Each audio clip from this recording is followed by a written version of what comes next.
Oh, here it comes. Just as we're going live, we're going to be holding the door open for Mr. David Fowlie, who will be joining us momentarily. I believe he's connecting or something. Here, But I have to pull him from this way, right? that would be incredible if he actually came into the shot there and be like, "You guys are hanging out this whole time." I'll keep going. Other side. Shoot, wrong way.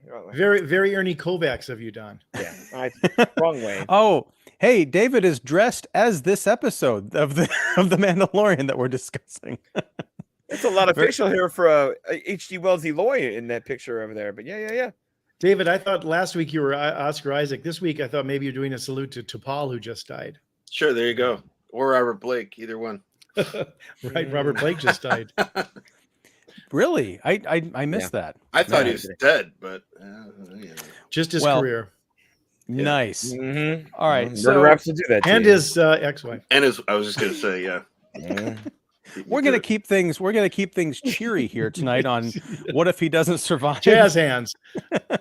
So for those who are not familiar with What If He Doesn't Survive, this is our ongoing review series, our live review series of The Mandalorian on Disney Plus, which debuted last night, episode 2 of season 3. And we're here to talk about it. We're going to be talking spoilers. So let me just throw that up here at some point. Yeah. Okay. There we go. We're talking spoilers right off the bat. Okay. Nice. I'm just saying, I feel like sometimes we get into talking and get kind of casual, and then all of a sudden we start letting things slip. And I don't want to do that to our lovely listeners and viewers out there. Oh, nice. Hey, Chewie was not in this episode. Well, maybe he was. We just couldn't see him. I don't know. I'm being kind of harsh on this episode because honestly, as we were kind of talking about before we went live, this was very hard to see. And I understand the episode is called The Mines of Mandalore. So we're spending a lot of time underground, but man, I have a feeling there was a lot of cool set design and special effects and creatures that I just couldn't make up what the hell was going on, frankly. And that was a disappointment. I have to say, one thing this episode has in common with the previous episode, chapter, whatever you want to call it, is that the end credit art design is much better than what we actually saw before it. That's a common thing over the last 2 seasons change here. So, yeah. See, here's the thing. I don't know if it's better. I just know that it's clear because, like, when the credits came on, I nudged my wife because she was reaching for the remote to like turn it off and watch something else. I'm like, no, honey, we gotta watch this to see what we're missing. Yeah. Speaking of what we've been missing, here comes Mike Crowley. Hello. Hey, Mike, how you doing? Sorry, it took me a while. I got trapped in the mines of Mandalore. But yeah, it's pretty dark in there. Yeah. We were just talking about the lighting on this episode. But, before we get all the way into it, let's do some introductions. Who are we? I am Ian Simmons of Kicking the Seat. We have Jeff York of The Establishing Shot. We got Don Shanahan, film obsessive, also of Every Movie Has a Lesson, and 25YL, and the Cinephile Hissy Fit podcast. And we got David Fowlie of Keeping It Real, and Mike Crowley of YP Reviews, and also 25YL. Welcome, gentlemen. We're here to talk Mando. Oh, we got drinks. I got coffee because I've been up since a ridiculous hour. Carta Blanca over here. What's that? Carta Blanca, Mexican beer over here. Oh, I thought you were mentioning Casablanca because that's kind of your thing. No, it is my thing. Jawa for a second. I thought it was I think that might be the first human I've ever seen speak Jawa on a show. Hey guys, what are you doing for Bunta Eve this year? Watching fireworks. I guess that's what they do. That's an interesting place to start, David, because I've heard of Bunta Eve. I think the first time I really heard about it was young Anakin talking about it in Phantom Menace. Do we know what Bunta Eve is celebrating? It's some kind of a holiday. Yeah, it's I read about this. Man, I think I read about it in 3rd grade. Wait, don't tell me it's like a frat pledge drive thing, right? No, it has something to do. I saw this recently. It has something to do with a celebration of one of the huts on Tatooine. By the way, guys, we're back on Tatooine. Hey! They couldn't keep us away. But it's so brief. So brief. Thankfully. Yeah. Although thank God it was brief. I didn't want another hour with Amy Sedaris. All right. Hold on. It honored the rise of Bunta Histelic Shadru to godhood. in Mos Eisley, it was celebrated with fireworks. Wow. Oh, I thought you were talking about it was the celebration of the ascension of the god of Mos Eisley. I'm like, wait, That'd a be criminal awesome. spaceport has its own deity? That's great. Celebrating scum and villainy. Yes. During the last decades of the Old Republic and the time of the New Republic, this was the annual holiday and festival honoring Bunta Holistic Shadru. Who the heck is that? They're I'm sure really they'll good be at getting doing their my own taxes. spin-off series. Yeah. That's definitely some kind of Yeah. Order extra tikka masala sauce with that dish when you get it. Okay. It's lovely. Well, or make sure it's kosher. Yeah. whoa. Right? All right, so here's the thing. It's a Bunta Eve celebration. What actually happens on Bunta? No, it's named after a person or a deity or something, but yes, Bunta Eve. So it's like, I don't know. Is it like All Hallows Eve? We're not here to talk about that. Although I guess we could get into it because is it me? This doesn't feel like a filler episode necessarily. It just feels like it's almost like slow cinema in the Star Wars universe. It definitely takes its time getting down into those and through those minds, which I also feel like is another crime with this darkness of this episode. It feels like we're supposed to be appreciating the destroyed civilization of the Mandalorians, but we can't see any of it. Yeah. Hold on. One of 3 holidays established to commemorate the victories of the Hutts against the Parliament of Moralan and Zim the Despot at the Third Battle of Vontor. I'm glad I got that cleared up. Now I know. Is that Zim the Invader? All right. So why do I feel like I'm reading the summary of Zardoz? Anyways. Yeah. But no, Ian, you're right. This would be filler if we spent this whole 35 minutes just maybe getting to the mine. So I'm happy we kind of got there in reasonably short order, despite the time spent there. Like this, if this was filler, it'd be all trip, Don't call little Grogu's first flight on his starfighter solo flight filler. Come on, I wouldn't. It's This was okay. good. It's okay. This wasn't filler. cover his ears, David. He's too young for this. I don't want to be like I have Marcel. That's close as I get. Oh, little Marcel. See, I appreciate the discussion of the lighting and the art direction, as well as how much time is spent with action-packed sort of thrills and chills. But I think that all the sort of softer or downtime here is again kind of establishing a certain amount of character. I mean, was the Amy Sedaris scene necessary? Only to show that the Mandalorian is kinder and more accepting and more mature, because he takes the droid that in any other Star Wars scene would have been just a comic, punchline, like, oh, he's afraid, he's got parts falling off and all that. But this is a man who's mellowing a little bit and just, he takes him on. And I like his kind of, even, dare I say, from last week, I don't want to be the guy just going and hitting the one drum, but he was a little paternal to him. He could have easily just been dismissed once he went in to discover the air quality and some of those kind of things. But he was almost treated with respect, which is not what you usually do with these sort of comic fall apart slapstick droids. So again, I think some of the smaller moments in this season are to establish that this character is matured. He's listening. He's more accepting. I know I said it before, but he's kind of parenting. He's cajoling R5 to go out there and, it's okay. We're here. We're watching you. I mean, it's almost like, go ahead. You can ride on the bike. You don't have to worry about the training wheels. I just think that is, to me, what's kind of fascinating about this, because all the other good stuff is the Star Wars stuff that we love and know and want to see more of. But what do you do in those small moments when maybe not everybody's as intently watching? That's where I think we're seeing the theme of this season come through more. Yeah. In those small moments, you don't tell your kid, don't be a baby. Jeff, you're right. You're beating the right drum. I think you're spot on.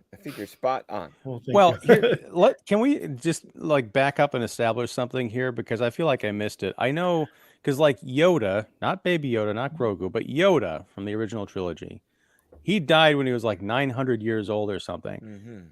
Grogu looks like a baby, but he's actually older than that. So is he actually supposed to be a child, or is he like 50 years old, but he just can't quite, he hasn't learned to communicate with people yet? Because I don't know if, is he a kid?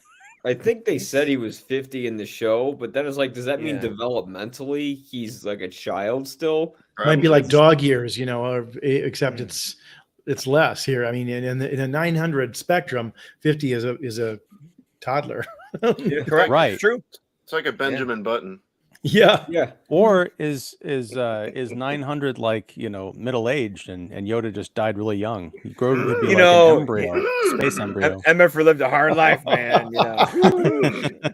Oh man. Well, all right. 900 years old you Yeah. become. Let's talk about this droid though, because Mando he's learned not only to become paternal but also the art of settling. I mean, he goes after IG-11 because he's like, I need a droid who can help me get to the mines and go spelunking, and then it's like, I'll just take this guy. Yeah, I found that weird. He specifically wanted IG-11, and then he just goes with like a standard R4 model to go down. You know what kind of, as he was flying away with R5D5, and you remember in A New Hope, this guy had a bad motivator. Okay, Uncle Owen, this one's got a bad motivator. That was a different R5. It had to be. No, they are saying that Dave Filoni said that this is the R5D5 from A New Hope. No. Yeah, He yeah. got Those fixed, I things guess, keep the ensuing going decades. and going Okay. and going and going. Damn. Anyway, when he was flying away, I was thinking, you know what? He accepted that droid way too easily. This is the guy who actually hated droids. Remember? Mhm. Season 1? He hated droids. And I would say that, like, I don't understand why he goes kind of so easy on Pelly. Because, I mean, I'm not a bounty hunter, but I could see she was trying to pull a fast one on me. Okay, Yeah. so, Beat that drum, Jeff. David, I'm going to say this to you because it's going to help you enjoy this show. And I say this because I don't come in as nearly the Star Wars expert on this as any of you guys. And you may say, he's the one thing that doesn't belong here. But I'm going to tell you from the sort of 25,000 foot view, not the weeds, which I love the weeds, but I think there's bigger themes with this show. And I think those themes are, and what is parenthood? Parenthood is learning to settle, learning to compromise, learning to live and let live. All those ideals you had when you're 20, you're going to change the world. They quickly get compromised or given way to when you're 40. And I think this show continually shows that. There's no reason he should have put up with Pelly. There's no reason he should have taken that droid. But that's the old Mandalorian. Now he's learning that. I mean, look at, he's carrying the baby stroller with him down into this danger thing because he's not going to leave that child. You know? So and I think that's what the theme of this is. If you look at it that way, David, I think you might, and I'm not trying to say, David, look at it my way. But if you do, I think you might start to like it more because I think it's a very clever little sort of what I want to say, a dissertation, if you will, almost on becoming a father. I get that, but all of that is happening too fast for me. Because Okay. when you start to become something, Right. you have less time being that something than you have being the other thing. Yeah. He was a lone ranger, Mhm, right. mhm. mercenary, bounty hunter, Yes. whatever you want to call it, for way too long. I'm not way too long, but for most of his life, right? Right. And he's coming into this fatherhood thing time kind of new. So what I would like to see is a little bit more impatience, like he used to have, because I don't see anywhere where did he totally get this new disposition all of a sudden? Well, because like 2 I mean, years. like he could They're go to writing Pelly, that all right, away. all right, Pelly, why do you think I'm going to be falling for this con that you're trying to? I saw what you did with the Rhodian. Give me a break. I just because then with gradually with more interaction with Grogu, he could learn. Maybe I need to soften up. Maybe I need to ease up. And it's just all of a sudden. Well, it's only a half-hour show or a 45-minute show. And I'm not saying that we get to Yeah. see all the other stuff. But, if you're a 25-year-old man who suddenly gets married and has a kid at 26, you change pretty fast. And I'm not suggesting that I'm trying to torture this metaphor, but, Grogu has come back. And now I think he's taken on that parent. We spent 2 years of him sort of, who am I? Do I want to be this vindictive guy? And the whole plot turns on him not being that guy. He doesn't turn Grogu in. I think everything is a step towards this march of him becoming more of a mature person. Even with his banter with Bo-Katan in this episode, she's still prickly and still kind of pissy. Yeah. And he's pretty easygoing about it. I mean, he's kind of calm, calming her almost. There's a middle ground, and I'm going to step right into it between Watch Jeff out. and David. But okay. I agree. This does feel rushed. I was excited by the first episode because, frankly, I thought that, maybe this is naivete on my part, but the whole Minds of Mandalore thing, I thought that was the destination towards the end of the season. We're there, towards the beginning almost of episode 2. Mm-hmm. Now, one of the problems is it does feel rushed, but in the timeline of The Mandalorian, it's just about right because, and this is all outside the context of the show, so it's almost not even fair to bring up, but I think it was Favreau or Filoni or somebody, I think we kind of talked about this last week.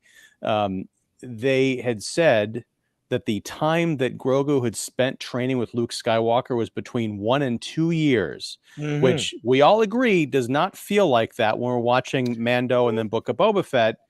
But if you look at it from that perspective, Grogu and Din Djarin missed each other during that time. So when they get reunited, I could see Din Djarin being a little bit, softer, as it were, and it had time to mellow. I just thought how it would be hilarious that each episode in season 3, you have the Star Wars crawl explaining what we explaining everything so it could slowly ease us into all this forced characterization. Like in the beginning of last episode, it could have been like, in case you missed Book of Boba Fett, Grogu was trained by Luke Skywalker. I'll do you one better. He chose his chainmail onesie over a lightsaber. I'll do you one better, David. Each episode begins with a crawl, and by the end of season 3, we finally catch up to what had happened leading up to the beginning of season 3. I dare say, and I know we're all seasoned and maybe to slightly some degree wary critics, but or weary critics rather. But I found the fact that they got to Mandalore so quickly kind of refreshing. Like, it made me wonder, great, they're already there on episode 2. What the hell do they have in store for the next 6 episodes? That's exciting to think that they're ahead of us, because very oftentimes, I think especially as critics, we tend to get ahead of the movies because we've seen so many of them. We know and understand narrative tropes and even cliches, and I'm excited about where this could go. It's reminded me a little bit of when I saw the movie The Ring, and Gore Verbinski got to that videotape within 15 minutes. It's like, I kept thinking, my God, are we going to wait for this thing for 40 minutes before we see it? Nope, there it is at the 15-minute mark. Boom. And it's like, yes, give me more than I'm expecting sometimes. And I love that about this episode. It's like, and that beast down there, just enough to be a great cliffhanger. It's like, what the hell's going on there? They talked about this dead society, not so dead. We saw little creatures, and now we see this big ass thing. So I don't know. I mean, I know what you're saying, David, in many respects, but I think for me, it's just kind of like, let these guys kind of do their thing and surprise me. I love that even more because it defies expectations. I will say there with you, because I felt like, because we already went to Mandalore, we're not going, so we're going to get, as Ian said at the beginning of the season, we're going to get to Mandalore. No, they get it out of the way. And with that, it keeps you guessing where they're going to go as writers with it. Right. And that's part of the fun of it. I don't know where what I'm gonna be next week. Could it be a filler episode? Could it be Mando returning to his other Mandalorian friends and telling them, I've been there, it's not cursed, and then we see the Mandalorians go there for more episodes where we can't see what's on screen? It's exciting to see what's gonna happen. And I'll agree with you there, Mike. The one thing that was kind of refreshing about this, I know I'm kind of getting down on the episode. I overall enjoyed it. It was just these little kind of details, like the lighting, the whole like Tatooine thing. I was like, let's get to it. General Grievous. We'll talk about him, that whatever soon. But what I did like is at the end, and again, we got the spoiler tag on. Pay attention. That we didn't leave Mandalore. It kind of gets rid of a bit of that episodic video game kind of quest mechanics that we've seen. Like, okay, we've gone there. Now what the next planet's going to be in the next episode. We're still there. Yeah. And he's been in the waters beneath Mandalore. Help me out here. Yeah. Is that part of the ritual? Like, he has to bathe in the waters, but he's not really bathing in the waters. He's just in there in his suit. It would have been awesome if he got down into like a Speedo and just the helmet. And he like does a little stretching first. What's that Star Wars burlesque show that keeps getting ads on Facebook, right? Oh my God. Oh, The Empire Strips Back. Yes. Coming Oh God. That's what we need a crossover right now. Yeah, we should do a live show from there. Oh, there we go. That'd be the Mandalorian. There you go. Or it would maybe it would be the magic minds of Mandalore. Or the magic mics of Mandalore. Yeah, the magic. All right, so change the lyrics to "Ride My Pony" to "Ride My Wampa." You know, Ride my mythosaur. There you go. Ride my bantha. Oh, I don't like where this is going. So we're gonna pull over and read some comments. We got a bunch of them. Great, I gotta fix this power. Hey, gang, it's Vajula on my. It's Sajua on my. Indie Discovery LA film series. Yep, getting some work done, but we'll check in for the start of the show. EP02 was pretty good. Those suits are amazing. Magical works underwater. Yes, exactly. Yeah. The whole jetpack underwater. rust. You think of everything. And he was underwater for a long time. How did he not like? He was taking a can he nap. breathe in those helmets underwater? I don't know. And what conked him out? It's like he just like, bloop, you know. Well, it's amazing because he goes in there and then he gets like sucked down, but it's almost like he gets pulled down by something. But he goes like 30 miles below water, and there's no indication of what drug him down there. It's like the planet core Naboo in the waters of Lake Minnetonka. I'm like, wow! I thought it was like a little wading pool. Nope, trench. It would have been cool if it was like a bigger version of the trash compactor monster. You know. Oh, the Dianogas. I feel like we kind of saw that inside that General Grievous droid, the little eyeball in there. Right. But that was what I thought. Was General Grievous in this episode? Yeah, you didn't see him making jokes. Well, it was not officially General Grievous, but it was something that very much was like it kind of almost had that armor, and then the little organic pieces, squibbly alien thing inside of the eye. But what I thought was cool was when he goes down into the waters. I think he's talking to Bo-Katan about it. And that is the origin of the Mandalorian sigil, was the skull of the beast that lived down in those waters. I thought that was really neat touch. And I guess I think we got a glimpse. We saw a giant sea monster. Was that supposed to be the same kind of creature? Again, I couldn't tell because I couldn't see the damn thing. It's a mythosaur. Yeah, it's a mythosaur, right? Is that what it's called? I think so. Yeah, because remember, you know, the exposition chick, what's her name? The armorer. The armorer. Oh, yes. I like exposition chick better. Yeah, exposition helmet. The exposition helmet would. She said, "Your people used to ride the mythosaur." Blah blah blah blah blah. Fill in the blank. Fill in the blank. Coming soon in season 3. I missed that. How do you remember this? That was in Book of Boba Fett. I watch YouTube. How do you remember it's any an amazing of that? thing. All these recaps. It's great. He dives in, man. All right. Okay. So, all right. As Sujua says, S3 writing is okay so far, not great. Visuals are a bit better in episode 2, I guess. Still, feels too much like people doing cosplay. Glad Annie's not here to see that. By the way, have fun in Texas, Annie. Nothing wrong with cosplay. These shows need more shadows, use of film grain, etc., to create a more lived-in and fantasy sci-fi world feel, an old-timey feel. That would definitely be cool. Yeah. Mark, who's not here right now, darn it. Come on, Mark. They're not. You're probably live watching this, like watching Scream 6. Far better than the first episode. All right. True. Got some agreement there. The shadows and darkness in the minds is good. Should be eating popcorn while reading this. Yeah. Only a couple of shots were difficult to see. I was surprised how much you could see. Here's the thing. I could see that things were going on, and I could see that the characters I recognized were doing things against other characters I didn't recognize. It just, at a certain point, I felt like all the choreography of the fight when they're going up against those creatures they find in the mines was kind of wasted because it's not clear. I can't tell if it's well choreographed or if they cranked everything down to hide the fact that, you know, they spent all their effects elsewhere in the episode. It just felt, I got that Pacific Rim feeling like, oh, it's going to be dark and in the rain, and it's, you know, you can't see because it's underground, but there's tons of action, we swear. When it's too dark in these types of things, it's usually compensating for something. Yeah. It's just like getting a sports car. This from a show that puts its main character under a helmet. I mean, you guys, you know, can you imagine pitching that? It's like, gladly. It's Star Wars. Okay, great. Are we ever going to see the main character? Yes, one time he's going to get in trouble for it.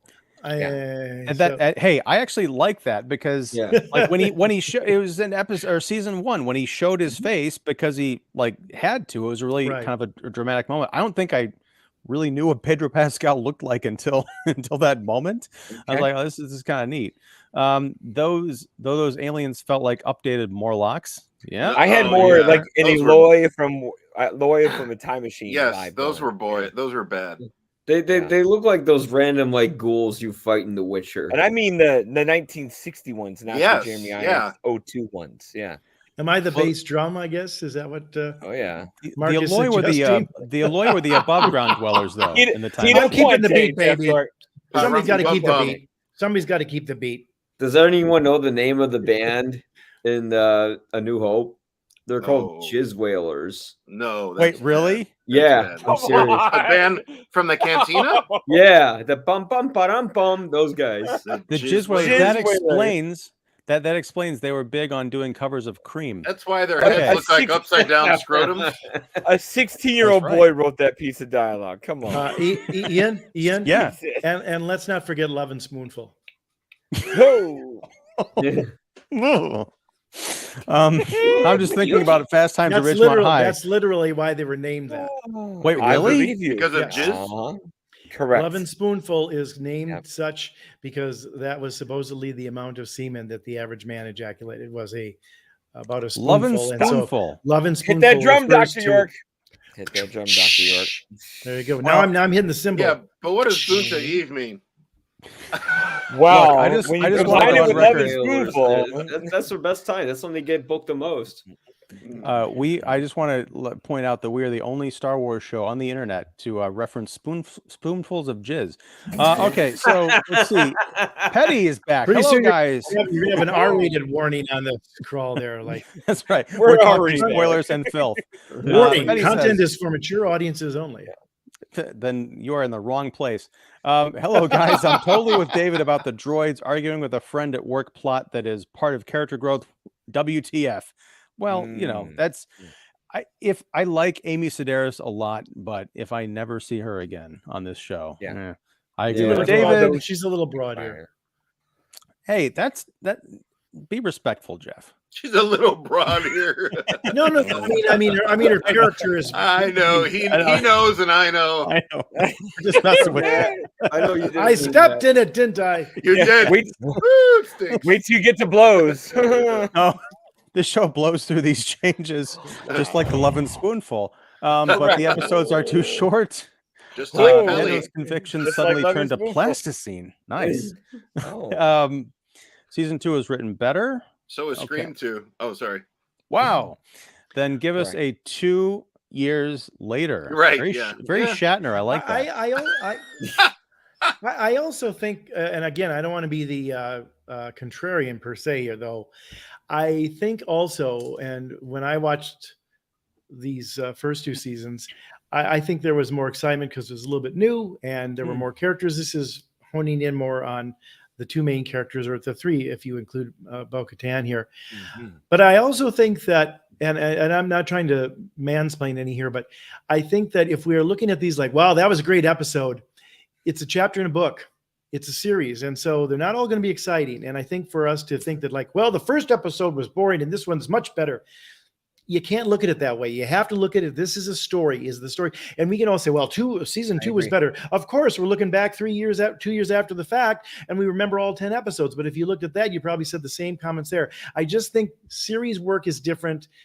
I mean, a movie has its lulls too, and a series is not going to have every episode running and gunning like it's the greatest thing since sliced white bread. That's not how television works. Hey, well, I think every episode of Taxi was amazing. Taxi. I don't know about that. You see, here's the thing, Jeff, and I have not watched, I've not gone back to revisit Mando's season 1 and 2, but I think you're kind of onto something. It's the freshness factor, but I also feel like they did have a certain momentum throughout like both of those seasons. Season 3 feels like something different, and I think it's just something that I'm getting used to. I'm a big, Sajiwa is in here as Indie Discovery LA Film Series, which folks should definitely check out, coming soon to LA. It's an interesting point. But he introduced me to slow cinema, and so I'm watching these episodes that have more of a deliberate kind of pacing to them. And I'm like, okay, I'm kind of into this. I don't know quite where it's going.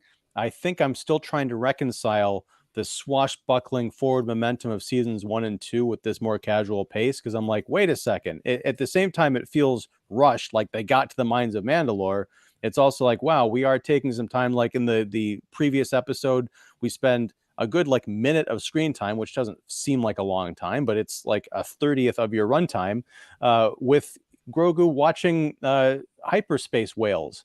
And this one, we see them, walking through this desolate planet and then down into the mines and down further into the mines. And even when we spend time with that General Grievous character, as we're calling him, we get to see like the weird, like Leatherface, torture workshop he's got going on, putting Mando on a spit or something. It's all very weird and deliberate. So I'm excited to see where this goes. And it'll be interesting to look back on whatever season 3 ends up being and say, this was a different tone, or maybe it's like as of season 3 or episode 3, everything kicks into like roller coaster mode. I'll admit I'm with Jeff in the drum and where the arc is going, but I admit I'm on a bit of a tightrope, because like, are we watching this change, maybe a rushed one like David's saying, only to be set up for a fall? Like I get that. Part of me is like, oh, but it's a Disney Plus show. This is probably a process of them chilling out and mellowing out and not being a hard PG-13 thing. Like they've leaned on the family friendliness of Grogu, knowing that that's the bread and butter. Is that what got us here? This maturation, this fatherhood stuff, or are we just building up to a drop point, to a fall from grace, to an accident, to a calamity that brings back the gunslinger? So I'm wondering if we're being marathon with what Jeff's saying. I'm very okay waiting with the marathon, not a sprint, of like, let's see where this goes. Can shit happen to him? Because I part of me is on that tightrope of like, this is all great and happy, but I have a bad feeling none of this is going to last. You have a bad feeling about this? Yeah, I do. Well, here's one thought, and I'm not saying that this is the way to see it. You have to see it the way you see it. But like for me, when I am thinking about what is in the script and what is being presented to me as a viewer, let alone as a critic, why is that scene there? And if it's not, I don't think any writer sits down and goes like, shit, I need to fill 2 episodes because I really only have 6 episodes of drama. And for example, when Grievance captures the Mandalorian here and R5 is not around, we're left with Grogu, and I'm just like, the baby's left alone. The child is left alone. It's almost like dad didn't get home from he had a car accident or something, and there's no dog. The dog is sleeping, and what's the kid do? I mean, I just think if you look at it from that aspect, and see, to me, what I think that's also doing is I think it's setting up Grogu's arc, because yes, he did train with Luke Skywalker for 2 years, and he's starting to become more mature. I mean, the Mandalorian feels comfortable with taking him down into this abyss. And sort of walking through this danger thing, and you see the creatures, kind of the hounds or whatever the hell they are, coming out of the the sort of like tunnels and stuff like that. It's like Grogu's in danger, but is he? Maybe he's not as in much danger as we think. He has these Jedi skills, which are preternatural and or maybe taught by Luke. So I think a lot of those scenes, which see like, well, why is he up there? What's he doing? Well, I think it works on 2 levels. I think it's, about sort of, the kid being left alone, and what does that do to you as a viewer? What does that do to Mando when he's stuck, not being able to take care of him? And what is that doing to Grogu's arc, which I think will eventually pay off into maybe he's far more capable of taking care of himself than we imagine. That being said, I hope that Grogu, because he quit his training, like Luke stopped his training with Yoda. Right. I hope that he, we've never really seen a character this young use the Force. Right. Now I know we just early in the episode what is young with this guy here, Right. but it made me think about when he's going into deeper and deeper into the caverns, and you see those hounds with the wings or whatever. I would love to see him just like even without Din knowing, just like all of a sudden like crack one of their necks with a force movement and kill him. Just because at a young age, you're going to lash out with emotions because you don't have the control of the force as somebody who is mature. Now, that being said, in the prequels, it established that, Anakin was too old to be trained. So it would be interesting to maybe in this show, we can establish, what is the proper age to train somebody to learn the force? Is it, a wee youngling like Anakin killed all those young kids? Or is it, I don't know. I mean, I would like to see, and I know I talked about this whole thing being rushed, Jin adapting to fatherhood rather too smoothly. I'd like to see more mistakes by him, and I'd like to see more impulsiveness by Grogu, because that's what a youth does when you're figuring stuff out. I want to see both of them making some mistakes, I guess.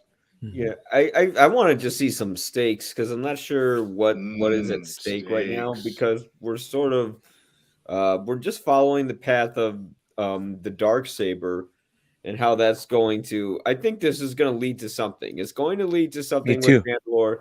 One thing I was disappointed with in this episode is there's a lot of backstory regarding the Darksaber, regarding what happened to Mandalore. And a lot of that is in the Clone Wars. And a little fanboy part of me wanted to see them flash back to Ahsoka fighting Darth Maul and seeing how Maul ended, because he's the reason Mandalore fell apart, was because he ended up, his brother found him underneath the tunnel he was in. He saved him. He wanted power. He went out and he challenged someone and he beat them who was holding the Darksaber, so he got possession of it. And because of that, he ended up ruling Mandalore until somehow they got it back away from him. And to just see glimpses, there is an Ahsoka TV show coming out, so that's probably where you're going to get a lot of that. Do we know what timeline or area that's set in? Is it like post Mandalorian season 1, or is it when does it take place? It was during the prequels, like when Mandalore was sort of under siege. When's the show going to take place? The Ahsoka show. Ahsoka? I think it's around this time period. Yeah, because it's. I mean, Rosario's already, played Ahsoka from last season of Mandalore, so it kind of has to. She's now going after Admiral Thrawn, and it's going to introduce us with Ezra Bridger, live action Ezra Bridger from Rebels. So it's kind of the same parallel timeline of Mandalore or Mandalorian. Yeah, we last saw her hanging out with Luke. So right, maybe even some crossover. And it might come to a head, because when you see those space whales, that has to do with Grand Admiral Thrawn. Well, I don't want to give away the ending of Rebels, but it has something to do with where he might be. Right. And that'll bring. I still haven't. I kind of paused in the middle of Rebels. I think season 2. I got to pick up and catch up on that, because I love Rebels. It was great. Yeah, it's a fun show. That show has a lot of filler. There's so many episodes where they just do the whole Death Star routine from A New Hope, where they have to sneak into a base, and then they get caught. They shoot their way out, and then by the skin of their teeth, they make it out of there. I don't know. Clone Wars has a lot more filler. Yeah, but those are 21, 25 episode seasons, right? Well, the thing about that, maybe I haven't gotten into the. Well, maybe I haven't gotten into the truly tedious part of Rebels, but what I've noticed is even when there are plots that seem to be familiar from one episode to the next, what carries me through is the personalities of that crew. And I'm a sucker for the kind of the band of outcasts in space hopping. I'm a big fan of Firefly, for example. I really dug that show, and live action Ezra Bridger. When is that supposed to? When are we supposed to see that? Is that going to be in Ahsoka? It's going to be this year. Ahsoka, I think, is going to drop this maybe August or something. Wow. I think so. All right. Well, this episode did remind me that if you're not watching this show or any show, this isn't just old man David, recommending this. you have to watch this show with subtitles. You have to. Correct. Yeah, totally. Because What did we miss? Well, I mean, all the exposition, catch up that Bo-Katan shares with Grogu, even though, I mean, she has no idea what he's comprehending. He's just like, but when she's talking about how I was royal family, I this and that, and she's dropping like titles and names of things and places, and I'm reading it all, and I'm like, oh, okay, and then even like because the caverns were so dark, it was nice to be able to like at least read what's going on. But even like when he got out of his starfighter, they weren't sure about the air quality, and he's like, he's mumbling, kid, I'm gonna seal my helmet, and if you're not like reading that, and all of a sudden in parentheses it says helmet seals, and you hear and it's like, Yeah. it's just, I'm just saying it's a little added thing that helps. Interestingly enough, too, what was the main sort of takeaway of that story that Boca said? Well, that she used to be royal family, and she was a princess, right? She talked about making her father proud. Oh yeah. Oh, gee. Mm-hmm. It's like David. It's like poetry. It rhymes. Yeah. No, Jeff. I know we're giving you a hard time, but I agree. I think there are. Yeah, but he's I feel reveling like in it. He's reveling in it. Or is he? He might be rebelling in it. That's what I heard. Oh, rebelling it. It's like, But no, here's give your one old man weird. a hug, David. No. Oh, Sorry. one thing that I picked up on that was kind of strange. At one point, Mando complains about taking R5. He made some comment about where am I gonna? I have no place to put him in my ship. I think that's when Amy Sedaris offers to retrofit the She holder, really didn't. right? But here's my question: how the hell was he gonna take IG-11 anywhere? It was going to be like a transformer. Good question. Wah, wah, wah, Yeah. wah. He would fold up into a suitcase. He's got He would take him around. the granny Space chair. bungee cords. He's got He the would granny chair from fold the up into Beverly a phone. Hillbillies. Just ratchet strap. He's got the granny chair from the Beverly Hillbillies jalopy. There you go. Oh God! I was going to say National Lampoon's Vacation. Oh, That little dog almost made it. Imogen Coca strapped to the top of the vault. Oh boy. The IG-11 doesn't switch to like kill mode while they're in the middle Oh. of space, and he just shoots Mando through the glass. Either that or they get overtaken by space pirates and Mando activates the kill mode so that IG-88 becomes like this shooting laser beams at enemy ships. That's just a wish list. All right, here's the Man. thing. We got to talk about Grievous and catch up with these comments. Well, we're going to talk about Grievous. I got to run, so I don't have time to catch up on the comments, unfortunately. We'll have to look at those next week maybe, but all right. You're going to get in your pod racer and drive away? Yes. Now this is No, I got something else going on tonight. I gotta take care of it. working. It's working. Oh wow! It's twerking. All right, the Love and Spoonful part 2. All right, so Yippee! Now what that's is wizard. what is that thing, the Grievous thing The that we eyeball? found down in the mines? Is that I don't know. Is that Isn't fan that- bait? was Is that Grievous a big speculation? Is that someone at Disney saying, "Oh, I bet we can set the internet ablaze by making people think, did Grievous survive?" It's No. the Star Wars version of MODOK. Oh, Except wow. in this case, it looked a lot more believable. Yeah. it Thank did you. look And a lot more Well, like Corey Stoll. I What? really No. enjoyed the first time you saw it because it's before he Looks more picked like up Corey that dusted up that buried Mandalorian helmet. You saw the eyeball inside the helmet. Mhm. And I don't know if you caught that, but I was like, "Ooh, this is interesting. There's some creature there."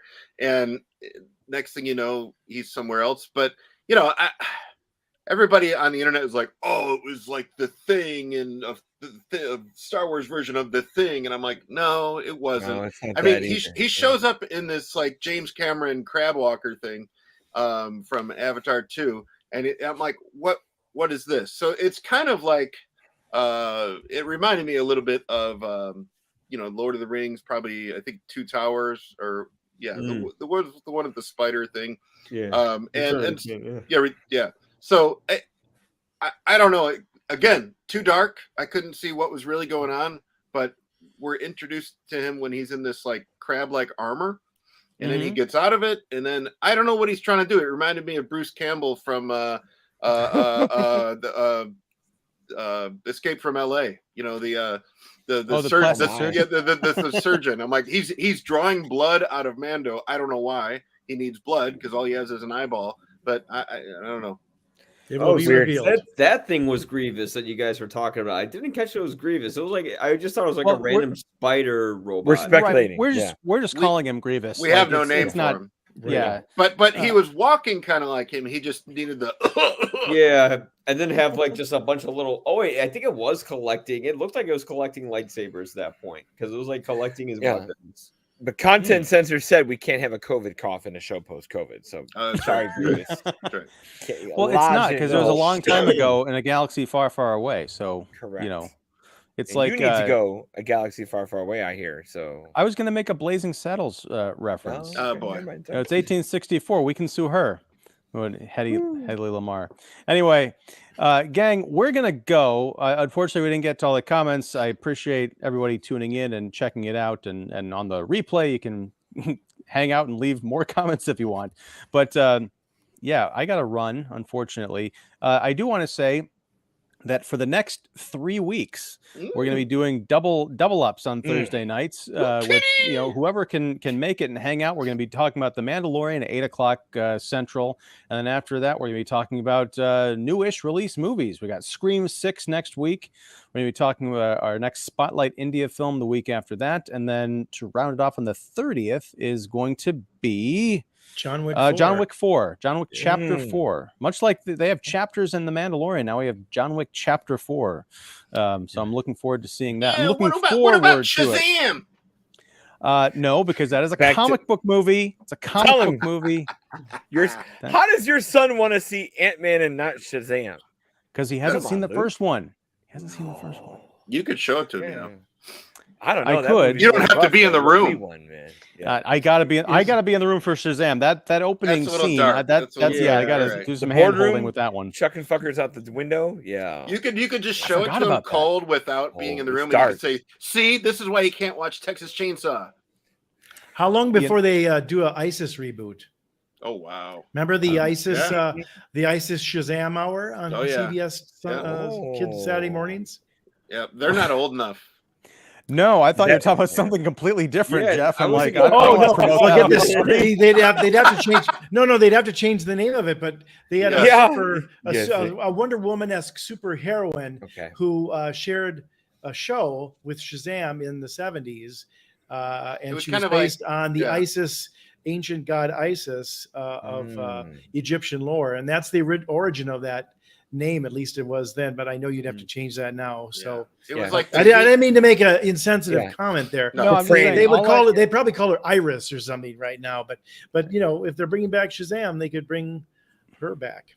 Especially since they're not doing another Wonder Woman yet.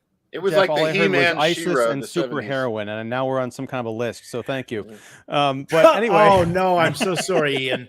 Electro Woman and Dyna Girl. How about that? Well, let's end with them. That sounds like a loving spoonful good time. Anyway, gang, thank you, everybody. Unfortunately, I got to run, but please support all the work of my lovely and talented Earth's Mightiest critics. All their information is below, including the people that couldn't, join us tonight, some of whom are in the chat. Thanks, everybody. We'll be back next week. Was that an alien reference? Get out of the chat! Anyway, we'll be back next week talking about Mandalorian Season 3, Episode 3, whatever that is. Chapter 3. We're back to doing chapters. That was a running theme of the first 2 seasons of What If He Doesn't Survive, was getting the chapter episode thing straight, and I've messed it all up again. I'm sorry. But until next time, gang, thank you so much. Please like and subscribe and all that good stuff. And may the Force be with you. I'm going to see if I can do this smoothly. That's another thing. She said, may the Force be with you. What does she know about the Force? Come on, get out of here. What are you doing? Exactly.